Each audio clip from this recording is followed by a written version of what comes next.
نحمده ونصلي على رسوله الكريم اما بعد فاعوذ بالله من الشيطان الرجيم بسم الله الرحمن الرحيم رب اشرح لي صدري ويسر لي امري واحلل عقدة من لساني يفقهوا قولي واجعل لي وزيرا من اهلي اللهم انفعنا بما علمتنا وعلمنا ما ينفعنا وزدنا علما اللهم اخلصنا لوجهك الكريم اللهم ارنا الحق حقا وارزقنا اتباعه وَأَرِنَا الْبَاطِلَ بَاطِلًا وَارْزُقْنَا اجْتِنَابَهُ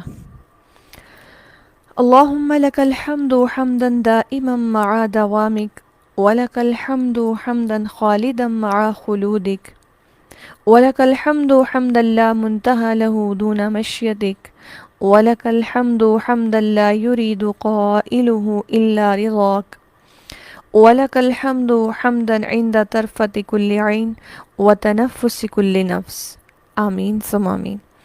السلام علیکم ورحمۃ اللہ وبرکاتہ۔ قرآن مجید میں سورۃ بنی اسرائیل میں اللہ سبحانہ و تعالیٰ فرماتے ہیں اقم الصلاۃ لدلوک الشمس الی غسق اللیل وقرآن الفجر ان قرآن الفجر کان مشہودا۔ زوال آفتاب سے لے کر رات کے اندھیرے تک نماز قائم کیجیے اور فجر کے وقت قرآن پڑھنے کا اہتمام کیجیے، کیونکہ فجر کے وقت قرآن پڑھنا مشہود ہوتا ہے، یعنی وہ گواہی دے گا۔ اس آیت کی تفسیر میں یہ بات آتی ہے کہ فجر کے وقت میں جو قرآن پڑھا جاتا ہے اس کے بارے میں یہ بات کہا جانا کہ وہ مشہود ہے، اس سے مراد یہ ہے کہ اس نماز کے دوران فرشتے حاضر ہوتے ہیں اور وہ بھی قرآن مجید سنتے ہیں، اور جیسا کہ ہمیں ایک اور حدیث سے یہ بات معلوم ہوتی ہے کہ صبح کی نماز کے وقت رات اور دن کے فرشتے اکٹھے ہو جاتے ہیں، اور جب یہ فرشتے اللہ سبحانہ و تعالیٰ کے پاس جاتے ہیں تو بندے کے لیے گواہی دیتے ہیں۔ جب اللہ سبحانہ و تعالیٰ پوچھتے ہیں کہ میرا بندہ کیا کر رہا تھا تو وہ گواہی دیتے ہیں کہ اللہ آپ کا بندہ نماز پڑھ رہا تھا۔ اور ہم دیکھتے ہیں کہ نبی کریم صلی اللہ علیہ وسلم فجر کی نماز میں طویل قرات کا اہتمام کیا کرتے تھے، قرات لمبی کیا کرتے تھے۔ اسی طرح چند مفسرین کی رائے میں اس سے مراد فجر کے وقت میں نہ صرف یہ کہ نماز میں قرآن کی طویل قرات کرنا، بلکہ فجر کے وقت کا قرآن پڑھنا، فجر کے وقت میں قرآن مجید کی تلاوت کرنا بھی مراد ہے۔ الحمدللہ اللہ سبحانہ و تعالیٰ کی توفیق سے، اللہ کی بہت رحمت سے ہم فجر کے وقت میں اور فجر کی نماز کے بعد قرآن مجید کو سیکھنے کی یہ کوشش کر رہے ہیں۔ قرآن مجید کے حقوق میں سے ایک حق ہے کہ اسے اس طرح سے پڑھنا جیسا کہ نازل کیا گیا، اس کے سیکھنے کے لیے یہ ایک کوشش ہے۔ اللہ سبحانہ و تعالیٰ اس وقت کو بھی اور اس وقت کے قرآن پڑھنے کو ہمارے حق میں گواہی بنائے۔ نبی کریم صلی اللہ علیہ وسلم نے اپنی امت کی صبح میں برکت کی دعا فرمائی ہے۔ آپ صلی اللہ علیہ وسلم نے، حدیث میں آتا ہے کہ آپ صلی اللہ علیہ وسلم نے یہ دعا فرمائی کہ اے اللہ میری امت کی صبح میں برکت کو رکھ دیجئے، اور اس برکت کو وہی سمیٹ سکتا ہے جس کی صبح کا آغاز اللہ سبحانہ و تعالیٰ کے ساتھ ہو، جس کی صبح کا آغاز بہترین ہو، جس کی صبح کا آغاز اللہ کی فرما برداری کے ساتھ ہو۔ اور بہت خوش قسمت ہیں وہ لوگ کہ جن کی صبح کا آغاز تہجد کی نماز کے ساتھ ہوتا ہے، کیونکہ تہجد کی نماز کے بارے میں آتا ہے کہ فرض نمازوں کے بعد افضل ترین نماز نوافل میں سے نماز تہجد ہے۔ اس کے بارے میں آپ صلی اللہ علیہ وسلم فرماتے ہیں تہجد ضرور پڑھا کرو، کیونکہ وہ تم سے پہلے کے نیک لوگوں کا طریقہ ہے اور تمہارے لیے اپنے رب کے قرب کا وسیلہ، گناہوں کے مٹنے کا ذریعہ اور مزید گناہوں سے بچنے کا سبب ہے۔ جیسا کہ ہم نے سورۃ المزمل کی آیت میں بھی پڑھا، جہاں اللہ سبحانہ و تعالیٰ نبی صلی اللہ علیہ وسلم کو قیام اللیل کی طرف اشارہ فرماتے ہیں، تو وہیں یہ بات ہے کہ رات کے وقت کا اٹھنا نفس کو کچلنے میں بھی کارگر ہے اور درست بات کرنے میں بھی۔ حضرت ابو ہریرہ رضی اللہ عنہ سے روایت ہے کہ آپ صلی اللہ علیہ وسلم نے فرمایا فرض نماز کے بعد سب نمازوں سے افضل تہجد کی نماز ہے۔ آپ نے فرمایا اللہ سبحانہ و تعالیٰ ہر رات کو جب 1/3 رات باقی رہ جاتی ہے آسمان دنیا پر نزول فرماتا ہے اور فرماتا ہے کوئی ہے جو مجھے پکارے میں اس کی دعا قبول کروں، کوئی ہے جو مجھ سے مانگے میں اس کو دوں، کوئی ہے جو مجھ سے بخشش طلب کرے میں اس کو بخش دوں۔ آپ صلی اللہ علیہ وسلم نے فرمایا کہ اس شخص پر اللہ کی رحمت ہو جو رات کو اٹھے اور پھر نماز تہجد پڑھے اور اپنی عورت کو جگائے اور پھر اس نے بھی نماز پڑھی۔ پھر اگر عورت غلبہ نیند کے باعث نہ جاگی تو وہ اس کے منہ پر پانی کے چھینٹے مارے، اور اس عورت پر اللہ کی رحمت ہو جو رات کو اٹھی، پھر نماز تہجد پڑھی اور اپنے خاوند کو جگایا اور پھر اس نے بھی نماز پڑھی، اور اگر خاوند غلبہ نیند کے باعث نہ جاگا تو اس کے منہ پر پانی کے چھینٹے مارے۔ آپ صلی اللہ علیہ وسلم کے تہجد کے شوق کو اس طرح سے بیان کیا گیا ہے۔ مغیرہ رضی اللہ عنہ فرماتے ہیں کہ آپ صلی اللہ علیہ وسلم نے تہجد میں اتنا لمبا قیام کیا کہ آپ کے پاؤں سوج گئے۔ آپ سے سوال کیا گیا، آپ اتنی مشقت کیوں کرتے ہیں حالانکہ آپ کی تو بخشش کی گئی ہے؟ آپ صلی اللہ علیہ وسلم نے فرمایا، کیا میں اللہ کا شکر گزار بندہ نہ بنوں؟ یعنی اگر اللہ نے بخشش بھی کر دی ہے تو یہ عبادت، یہ قیام اللہ سبحانہ و تعالیٰ کی شکر گزاری میں ہے۔ تو نماز تہجد کی بہت زیادہ فضیلت ہے، اور رمضان کا مہینہ، یہ بابرکت مہینہ، اللہ سبحانہ و تعالیٰ کی رحمت ہے کہ ماحول کی طرف سے، گھر کی طرف سے ایک ایسی آسانی اور سہولت مل جاتی ہے، اور پھر سحری کے لیے اٹھنا، ایسے میں تہجد سے محروم رہنا بہت بڑی محرومی ہے۔ لہٰذا اس بات کی کوشش کی جائے، خاص اہتمام کیا جائے اور اس نیت اور دعا کے ساتھ تہجد پڑھی جائے کہ ان 30 دنوں میں کیا جانے والا کام ہماری عادت بن جائے، اور پھر سال کے باقی مہینوں میں یہ ایسی عادت رہے کہ پھر ہم سے نماز تہجد مس نہ ہو۔ ہماری صبح کا آغاز اس بہترین وقت میں رب سے کلام کرتے ہوئے، اللہ سبحانہ و تعالیٰ سے سرگوشیاں کرتے ہوئے ہو، اور جس کی صبح کا آغاز اس قدر بہترین ہو تو پھر امید کی جاتی ہے کہ اس کا دن بھی بہترین ہوگا۔ اور ہم میں سے ہر ایک کی یہ خواہش ہے کہ اللہ سبحانہ و تعالیٰ ہمیں دنیا کی کامیابیاں بھی دے اور آخرت میں جنت عطا فرمائے۔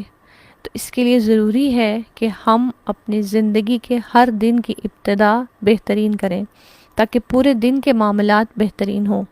اسی طرح تہجد کے بعد پھر جیسے نماز فجر ہے، نماز فجر میں قرآن مجید کی تلاوت کرنا، عام دیگر نمازوں سے زیادہ تلاوت کرنے کی کوشش کرنا، اور پھر اس کے بعد اذکار پڑھنا، صبح و شام کے جیسے اذکار آپ صلی اللہ علیہ وسلم پڑھا کرتے تھے، قرآن مجید کی تلاوت کرنا، اور پھر اس کے بعد ایک نفل نماز اشراق کی نماز، جس کے بارے میں نبی کریم صلی اللہ علیہ وسلم فرماتے ہیں، جس نے فجر کی نماز جماعت سے پڑھی، پھر سورج نکلنے تک بیٹھا رہا اور اللہ کا ذکر کرتا رہا، سورج نکلنے کے بعد 2 رکعت نماز پڑھی، اس کے لیے حج اور عمرہ کے برابر ثواب ہے۔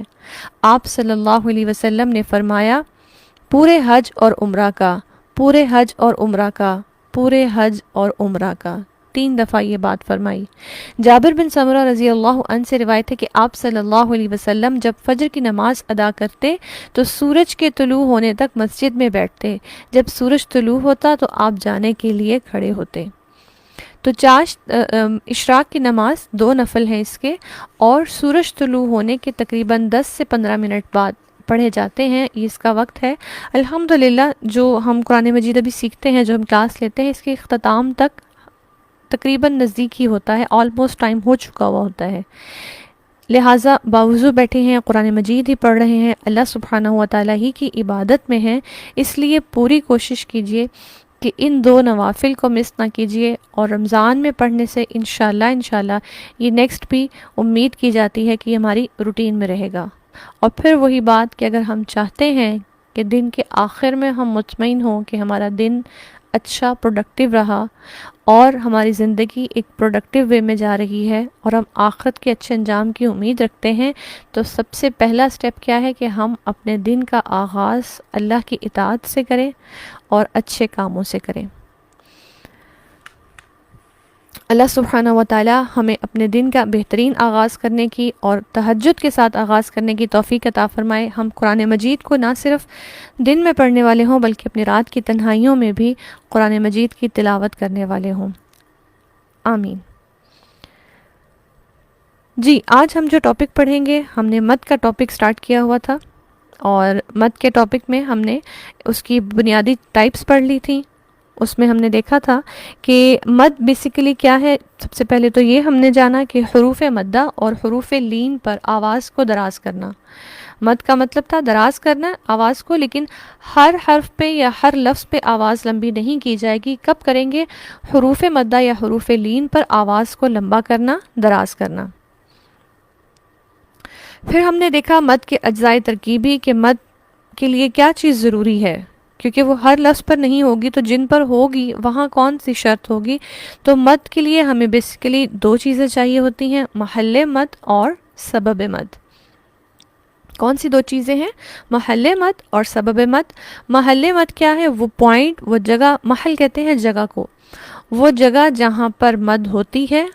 اور سبب مد ریزننگ، وہ ریزن، وہ شرط، وہ علامت جس کی وجہ سے وہاں پر مد ہوگی. ان دو چیزوں کے ملنے سے مد بنتی ہے. اس میں کل کے حوالے سے ایک پوائنٹ ریوائز کروں گی محل مد کے حوالے سے، کہ ہم دیکھتے ہیں مد کے لیے ہم نے پڑھا یہ دو چیزیں ہونا ضروری ہیں. اس کی بنیاد پر مد کی اقسام بنتی ہیں. محل مد وہ پوائنٹ جہاں پر مد ہوتی ہے وہ کون کون سے ہیں؟ حروف مدہ اور حروف لین، انہیں محل مد کہا جاتا ہے.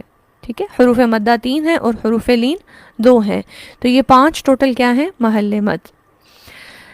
جب ہمارے پاس صرف محل مد ہوتا ہے، یعنی حروف مدہ اور حروف لین، اور سبب مد نہیں ہوتا، ایسی صورت میں جو مد ہوتی ہے اسے کہتے ہیں مد اصلی. ٹھیک ہے، جب ہمارے پاس ان دو چیزوں میں سے جو ہم نے مد کے اجزائے ترکیبی بتائے ہیں، ان میں سے ہمارے پاس اگر صرف محل مد ہے اور سبب مد نہیں موجود، تو ایسی مد کو کہتے ہیں مد اصلی، جو بنیادی ہے. اور اس کے بارے میں ہم نے کیا پڑھا تھا؟ وہ جو اپنی اصلی اور ذاتی مقدار کے مطابق پڑھی جائے اور وہ کسی سبب پر موقوف نہ ہو، یعنی اس کے ساتھ ہمارے پاس کوئی سبب مد موجود نہیں ہے، بلکہ جسٹ حرف مدہ ہے یا پھر حرف لین ہے. اس کو دیکھتے ہیں مزید ہم ان چند مثالوں سے. آپ دیکھیں کہ یہاں پر یہ جتنی بھی مثالیں ہیں ان میں الف مدہ ہے، واو مدہ ہے اور یائے مدہ ہے. ان تمام الفاظ میں یہاں پر ہم دیکھتے ہیں کہ الف مدہ ہے تو اس کے بعد آگے کوئی بھی سبب مد نہیں ہے. یہاں بھی الف مدہ ہے، یہاں بھی. یہاں پر ہم اسے کہتے ہیں مد اصلی. اور یہاں پر ہم آواز کو دراز کریں گے کتنا؟ ایک الف کے برابر، جسے ہم نے کیا پڑھا؟ مد کی مقدار قصر ہے. قال، خاطب، عاقب. اور یہ اس کی اصلی اور ذاتی مقدار ہے، یعنی اوریجنلی ہی یہ ورڈ ایسے پڑھا جائے گا، ہم اس کو ایکسٹرا لمبا نہیں کر رہے. ٹھیک ہے، محل مد اور سبب مد میں سے جب ہمارے پاس صرف محل مد ہے تو وہاں پر مد اصلی ہوتی ہے، جو اپنی بیسک ذاتی مقدار کے مطابق پڑھی جاتی ہے اور اس کے آگے کوئی سبب نہیں ہوتا. اس کو پڑھنے کے لیے، اس کو لمبا کرنے کے لیے ہمیں کوئی سبب نہیں چاہیے کہ آگے کون سی علامت ہے، اس کو ویسے ہی لمبا کیا جائے گا. اسی طرح حروف لین ہیں، یہ ان کی مثالیں ہیں: عفونا، قول، یومئذ. ٹھیک ہے، تو یہ اس کی بنیاد میں ہے، اس کی اوریجن میں ہے کہ اس لفظ کو ایسے ہی پڑھا جائے گا، یہی اس کی اصلی اور ذاتی مقدار ہے. لیکن جب ہم دیکھتے ہیں کہ محل مد اور سبب مد دونوں موجود ہوتے ہیں، یعنی حروف مدہ اور حروف لین میں سے حرف، اور سبب مد ہمارے پاس 3 تھے: حمزہ، سکون اور تشدید. یہ 3 ہمارے پاس سبب مد ہیں. محل مد اور سبب مد ان دونوں کے ملنے سے جو مد بنتی ہے وہ ہے مد فرعی. ٹھیک، مد فرعی میں کیا ہوتا ہے؟ ایک حصہ یہاں سے ملتا ہے، یا حرف مدہ یا حرف لین، ان میں سے ایک یہاں آئے گا، اور حمزہ، سکون یا تشدید میں سے ایک پارٹ ادھر آئے گا. دونوں کے ملنے سے کیا بن جائے گا؟ مد فرعی. برانچز، مد کی برانچز جو کتنی ہم نے پڑھی تھیں، اور اس کے بارے میں ہم نے یہ پڑھا تھا کہ یہ وہ ہے جو اپنی اصلی اور ذاتی مقدار سے بڑھا کر پڑھی جاتی ہے اور یہ کسی سبب پر موقوف ہوتی ہے. کسی سبب پر موقوف ہونے کا کیا مطلب ہے؟ کہ لازم ہے کہ مد فرعی میں حرف مدہ یا حرف لین کے بعد یا تو حمزہ ہو، یا سکون ہو، یا تشدید. ان تینوں میں سے کوئی ایک چیز کا ہونا ضروری ہے، اسی بنیاد پر وہ مد فرعی بنتی ہے. ٹھیک ہے، مد فرعی کس پر ڈیپینڈ کرتی ہے؟ یا حمزہ ہو، یا سکون ہو، یا تشدید ہو. ٹھیک، تو محل مد اور سبب مد کے ملنے سے، دونوں کے موجود ہونے سے جو مد بنے گی وہ مد فرعی. پھر اس میں ہم نے 4 ٹائپس پڑھی تھیں. کل ہم نے 2 کو ڈیٹیل میں پڑھا تھا. یہ 4 اقسام کون سی تھیں؟ سب سے پہلی قسم ہے مد واجب متصل جو ایک کلمہ میں ہوتی ہے. اس میں کیا ہوتا ہے؟ محل مد اور سبب مد ایک کلمہ میں ہوتا ہے. مد واجب متصل میں محل مد حرف مدہ میں سے کوئی حرف ہوتا ہے. ٹھیک ہے، مد واجب متصل میں حرف لین نہیں ہوتے. حرف مدہ میں سے کوئی حرف ہوگا، الف مدہ، واو مدہ یا یا مدہ، اور اس کے بعد سبب مد میں سے کیا چیز آ رہی ہے؟ حمزہ. ٹھیک ہے، تو جب ایک ہی کلمہ میں حرف مدہ کے بعد حمزہ موجود ہو تو ہم کہتے ہیں یہ مد واجب متصل ہے، اور اس کی مقدار ہم نے پڑھی تھی توسط. دوسری ٹائپ ہم نے کیا پڑھی تھی؟ مد جائز منفصل. منفصل فصلہ سے جو 2 کلمہ میں ہوتی ہے. اس میں بھی محل مد اور سبب مد سیم ہیں. ان دونوں میں محل مد اور سبب مد ایک جیسے ہیں، یعنی حرف مدہ کے بعد حمزہ. فرق کیا ہے؟ متصل میں وہ ایک کلمہ میں ہوگی، جبکہ منفصل میں یہ 2 کلمہ میں ہوگی. پہلے کلمہ کا آخر حرف مدہ ہوگا، دوسرے کلمہ کی ابتدا حمزہ سے ہوگی. اس کی مقدار کیا تھی؟ توسط، لیکن یہاں قصر کرنا بھی جائز ہے. اسے 2 الف یا 4 حرکات کے برابر لمبا کریں گے، لیکن اسے قصر بھی کر سکتے ہیں، کم لمبا بھی کر سکتے ہیں. اس کے بعد نیکسٹ ٹائپ ہے مد عارض. مد عارض میں محل مد اور سبب مد کیا ہوتے ہیں؟ محل مد حرف لین بھی ہو سکتا ہے اور حرف مدہ بھی ہو سکتا ہے، دونوں میں سے کوئی بھی ہو سکتا ہے. اور سبب مد کیا ہوگا؟ سکون، جزم کی علامت. ٹھیک ہے، یہاں پر نہ حمزہ ہے نہ تشدید ہے.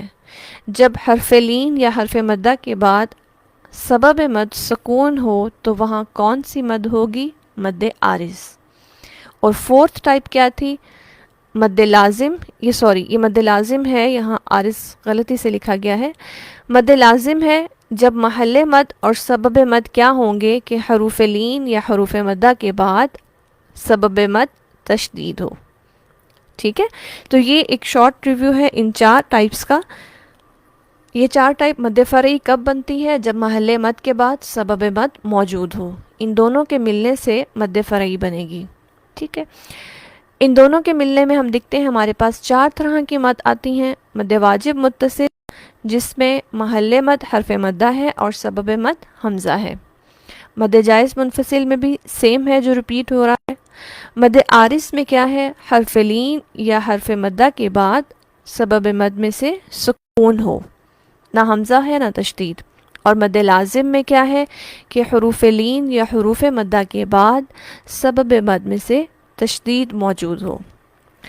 ہم 2 مدات پڑھ چکے تھے، مد واجب متصل اور جائز منفصل. اب ہم 3rd مد کو پڑھیں گے کہ مد عارض کیا ہے، اس کی تفصیل کیا ہے، یہ ہم دیکھ لیتے ہیں.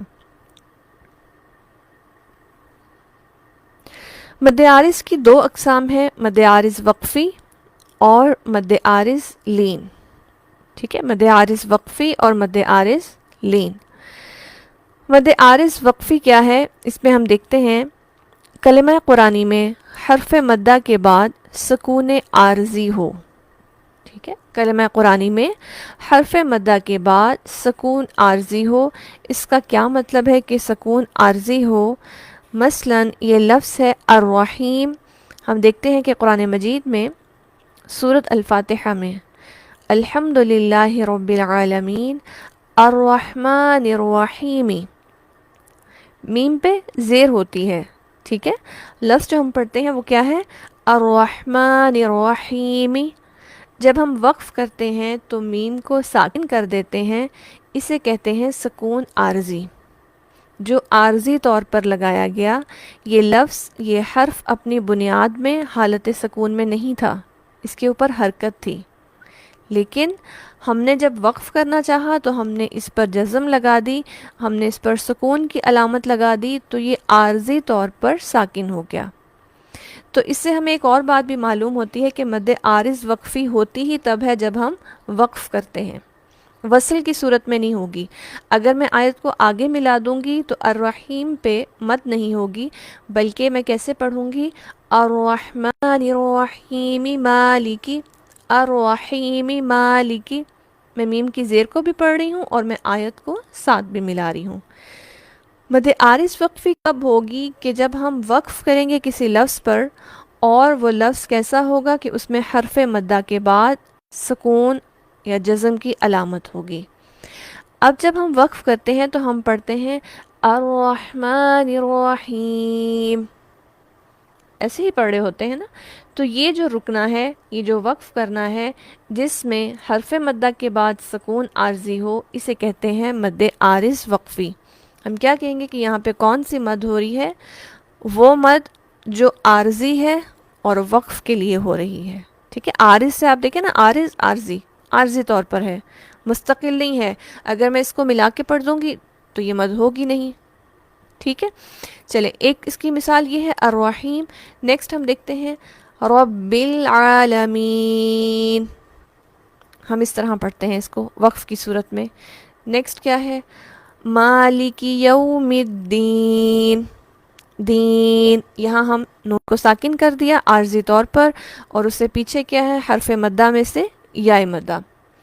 نیکسٹ ہمارے پاس ورڈ ایاک نعبد و ایاک نستعین، نستعین نون نہیں پڑھ رہے، نستعین پڑھا تو یہاں پر مد ہو گئی، ٹھیک۔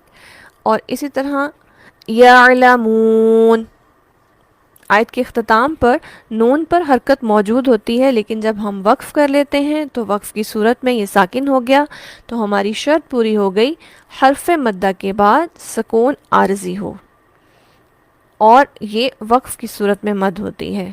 اس کی مقدار کیا ہے؟ اس کی مقدار جو ہے، اس کو تینوں طرح سے پڑھا جا سکتا ہے۔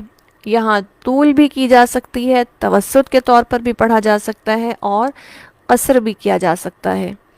چاہے ہم اس کو 6 حرکات کے برابر لمبا کریں، چاہے 4 حرکات کے برابر، چاہے 2 حرکات، تینوں طرح سے جائز ہے۔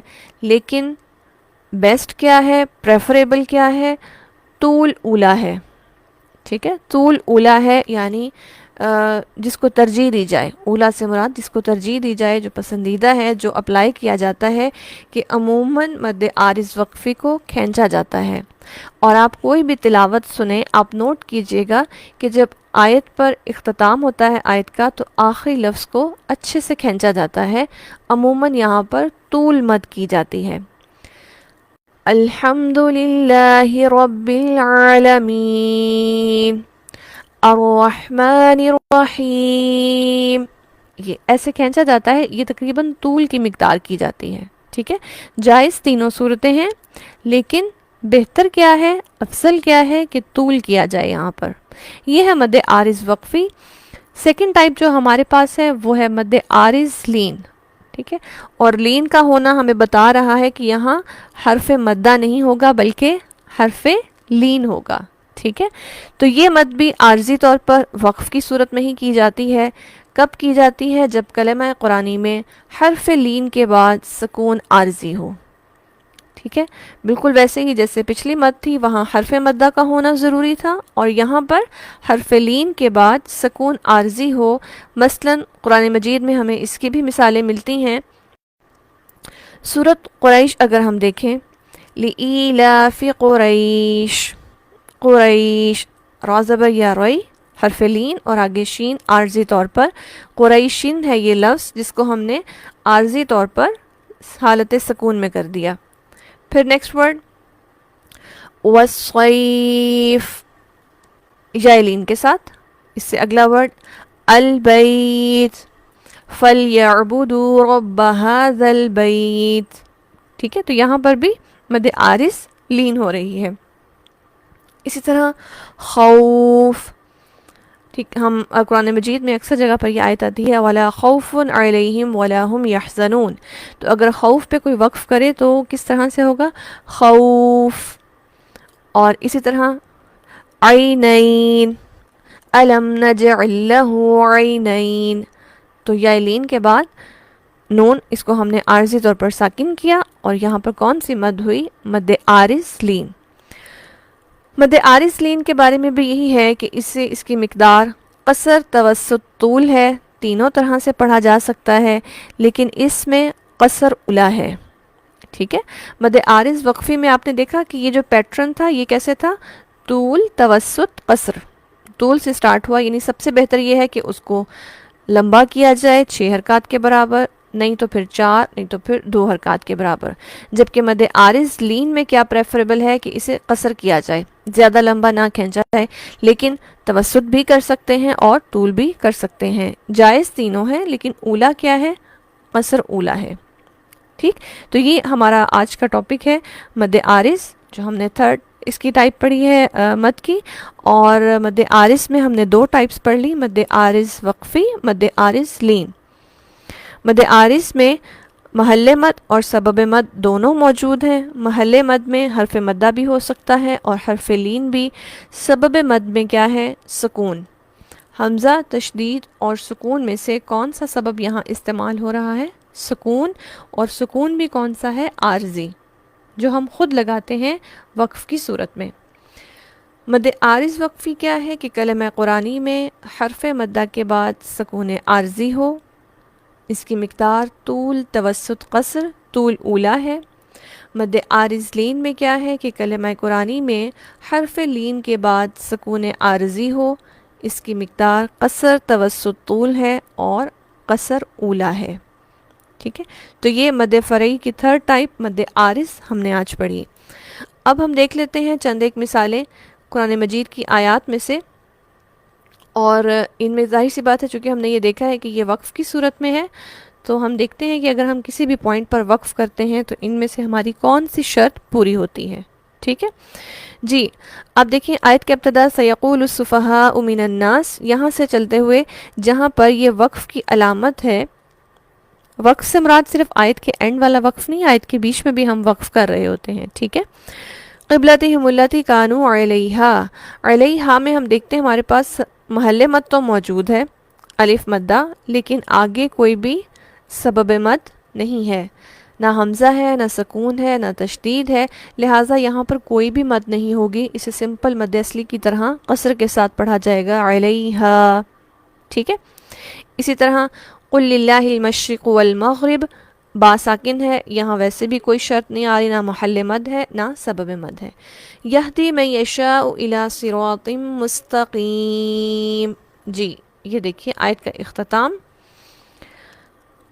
یائے مدہ ہے، اور یائے مدہ کے بعد میم کو ہم خود ساکن کر رہے ہیں، سکون عارضی ہے. یہ مد عارض وقفی ہے. عموماً آیات کے اختتام پر جو مثال ملے گی نا وہ مد عارض وقفی کی ہوگی.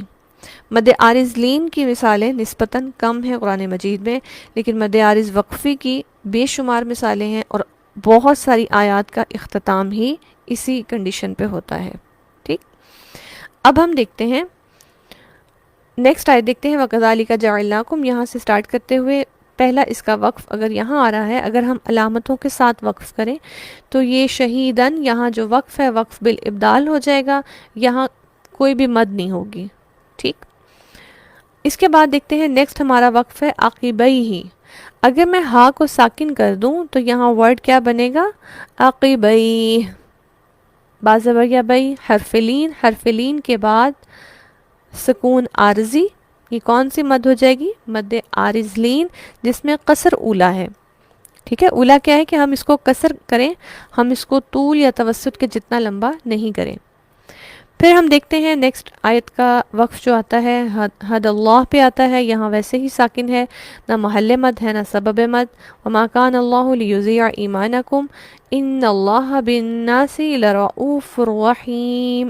جی یہ دیکھیے لرؤوف رحیم، حرف مدہ کے بعد سکون عارضی، مد عارض وقفی جس میں طول اولا ہے، لمبا کرنا پسندیدہ ہے. نیکسٹ آیت دیکھ لیتے ہیں. نیکسٹ آیت میں جہاں وقف کی علامتیں ہیں وہاں ایس سچ ہمارا کوئی قاعدہ نہیں ہو رہا، اور اس کے ساتھ ہم آیت کے اختتام پر آتے ہیں. یہاں بھی دیکھیے یعملون، حرف مدہ کے بعد سکون عارضی، اور یہاں بھی مد عارض وقفی ہوگی. ٹھیک. اسی طرح آیت 145 کا اختتام انک لمن الظالمین، یہاں پر بھی مد عارض وقفی ہے. اور آیت 146 وَهُمْ يَعْلَمُونَ، یہاں بھی مد عارض وقفی ہے. ٹھیک، تو یہ اس کی مثالیں ڈھونڈنا بھی بہت آسان ہے. آیات کے اختتام دیکھے جا سکتے ہیں، کہیں کہیں آیت کے بیچ میں بھی ہمیں اس کی مثالیں مل جائیں گی، اس کی بھی اور مد عارض لین کی بھی. یہ ہمارا تھا آج کا ٹاپک. انشاءاللہ اب جو ہوم ورک ہے وہ یہ کہ نیکسٹ 3 ہمارے جو رکوع ہیں آئی تھنک 21, 22 اور 23 سورۃ البقرہ 21, 22 اور 23 رکوع نمبر ہیں ان کے، جن میں اس کی مثالیں ڈھونڈنی ہیں مد عارض وقفی کی اور مد عارض لین کی. اور آپ مثالوں کو کس طرح ڈھونڈیں گے؟ پہلی بات، آپ آیات کے اینڈ دیکھیں گے آیت کس پہ مکمل ہو رہی ہے، وہاں کوئی نہ کوئی ایک ٹائپ ہوگی، مد عارض وقفی ہوگی یا مد عارض لین ہوگی. اور دوسرا، جہاں جہاں وقف کی علامتیں ہیں، ٹھیک ہے، جیسے یہ ہے، یہ وقف کی علامت ہے، یہاں پر یہ وقف کی علامت ہے، یہ تو وقف کی علامت ہے، ٹھیک ہے، یہاں پر یہ تو وقف کی علامت ہے. ان علامتوں پہ بھی آپ چیک کریں گے کہ کیا ان دونوں میں سے کوئی ایک مد ہو رہی ہے یا نہیں. اگر ہو رہی ہے تو پھر آپ اس کو بھی ہائی لائٹ کیجیے گا. بارک اللہ لی ولکم، سبحانک اللہم و بحمدک، اشہد ان لا الہ الا انت، استغفرک و اتوب الیک. اللہم احسن عاقبتنا فی الامور کلہا واجرنا من خزی الدنیا وعذاب الآخرہ. سبحان ربک رب العزت عما یصفون وسلام علی المرسلین والحمد للہ رب العالمین. الہی آمین ثم آمین. السلام علیکم ورحمۃ اللہ وبرکاتہ.